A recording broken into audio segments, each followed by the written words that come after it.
Hi, this is Dr. Liu, and I'm at my soldering station in my garage. Let me show you how to do some practical soldering. So first of all, I have eye protection here. Make sure you have that because soldering involves molten liquid solder, so that could splatter, and it could splatter on your hand, but it only stings a little, and you don't want it to splatter into your eyes. So here's wire solder, and let me turn on my soldering iron. And always hold on to your iron, don't drop it. And if you did drop it, don't try to catch it. So, okay, my iron is actually heating up. Okay, so here it is. I have a nice wire soldering iron. I'll go from the left side, from top to down. So first I'll press my iron tip against the pin and also this little ring here on the board pattern for a few seconds, and then I introduce the solder from the other side, and okay, there we go. This is a ground connection. It's actually harder. Probably we should skip to the second pin to start. Right? And the second pin is not a ground connection. Makes it easier. See that? Done already. And the third pin also is not a ground connection. The ground connection has a thermal connection to the rest of the board, so it's very hard to heat up. So see, I remove my solder, and then I gradually remove my iron. So if there's a little whisker or something, you don't like it, you can fix it later, so just like that, and then move on to the next one. And remember, don't do that ground pin first, it's harder. Okay, so heat up that junction there. Both the pin and the pad, the circular pad, have to be hot to melt solder. Okay, remove solder, remove the iron, and remember, here's the last pin. This is the ground pin. I'll just count. 1 Mississippi, 2 Mississippi, maybe on the highway, 3 Mississippi, and that should be hot enough. There we go. So once it's hot enough, it solders just like a regular junction. Here again, this says is a plus, so it's not a ground connection. Makes it easier to solder. Maybe just count to 1 Mississippi. And again, this is a ground connection. Makes it harder. I think I counted to 3 Mississippis. And these 3 pins are not ground connections, so they're easier to solder. Just like this. Okay.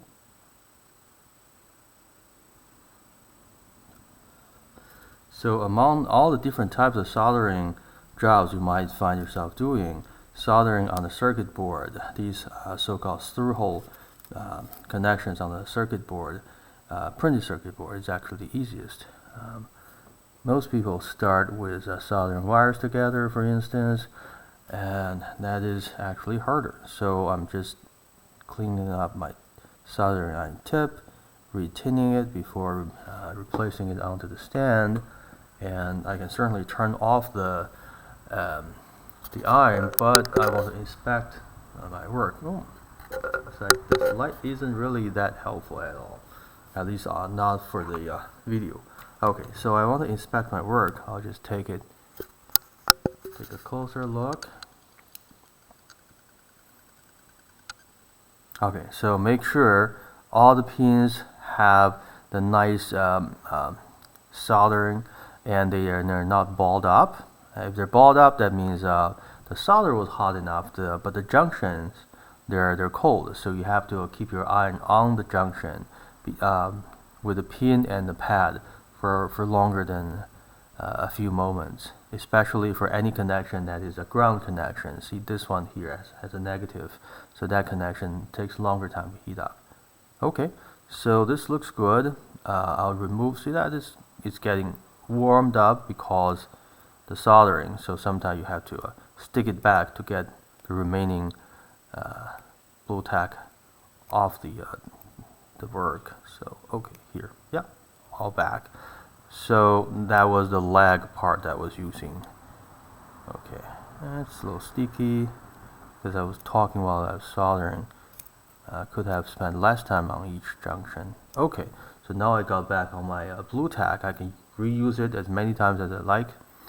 And I'm also looking at the pins, making sure the pins are actually straight. So it's not a huge issue with practicing, but if you have a long row of pins you want to solder, what I normally do is I only want to solder one pin somewhere in the middle, and then just basically tack that pin. And once that is done, the row is already connected, at least by one pin, and then I'll inspect that work to make sure it's not tilted. What if it's tilted? Something I'll pretend I have a part here. What if it's like tilted like this? Well, I can still put my finger here because I only soldered one pin, one junction. I'll bring in the soldering iron at the junction, melt that junction, and since I put my finger's pressure on this, I can write it and then remove my soldering iron. That single junction, the tacking junction, is cooled off, so then this will be basically held in place again with the correct orientation and without a tilt, and then can solder the rest. I normally solder like that with larger amount of pins, such as even the 3-pin terminals. I want them to look perfect, and this is just practice to understand how to solder, so I didn't really pay too much attention to that. So that is done.